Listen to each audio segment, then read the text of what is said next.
महिलांसाठी उत्तम टॉनिक म्हणून ओळखला जाणारा एक कल्प आहे आयुर्वेदामध्ये, ज्याचं नाव आहे शतावरी कल्प. तर हा शतावरी कल्प जर का स्त्रियांनी, लहान मुलांनी आणि पुरुषांनी देखील घेतला तर त्यांचे बळ टिकून राहायला मदत होते. ज्यांना जनरलाइज वीकनेस आहे, अशक्तपणा, थकवा यासारख्या तक्रारी असतील तर त्याच्यामध्ये हा शतावरी कल्प अतिशय उपयुक्त आहे.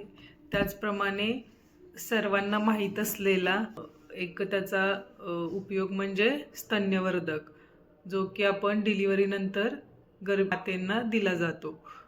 त्यामुळे ॲक्च्युली हा कल्प बाकीच्या बऱ्याच आजारांमध्ये, लहान मुलांमध्ये, पुरुषांमध्ये वापरता येतो. पण त्याचा मोस्ट उपयोग हा डिलिव्हरीनंतर बायकांमध्ये दूध येण्यासाठी म्हणून केला जातो.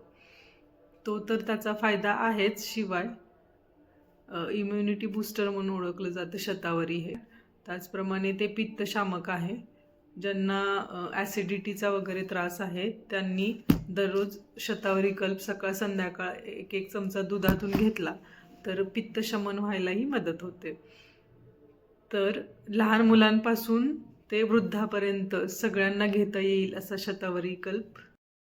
हा कल्प जो आहे तो प्रामुख्याने शतावरी आणि साखर किंवा खडीसाखर याच्यापासून बनवला जातो.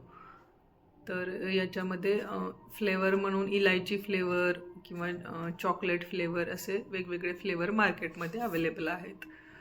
तर लहान मुलं चॉकलेट फ्लेवरचा शतावरी कल्प अतिशय आवडीने पितात दुधातून. बोर्नविटा किंवा इतर काही सप्लिमेंट देण्यापेक्षा शतावरी कल्प दिला तर मुलांची पोषण व्हायला, वजन वाढायला, भूक लागायलाही मदत होते. त्याचबरोबर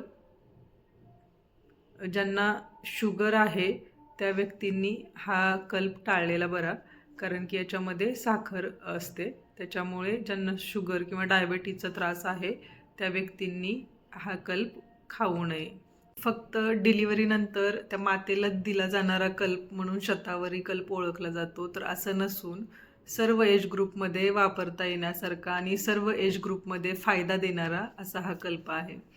तर ज्यांना कुणाला इम्युनिटी वाढवायची आहे किंवा ज्यांना पित्ताचा वारंवार त्रास होतोय, अशक्तपणा, थकवा या गोष्टी ज्या व्यक्तीमध्ये जास्त प्रमाणात असतात त्या व्यक्तींनी हा कल्प एकदा अवश्य घेऊन पाहावा.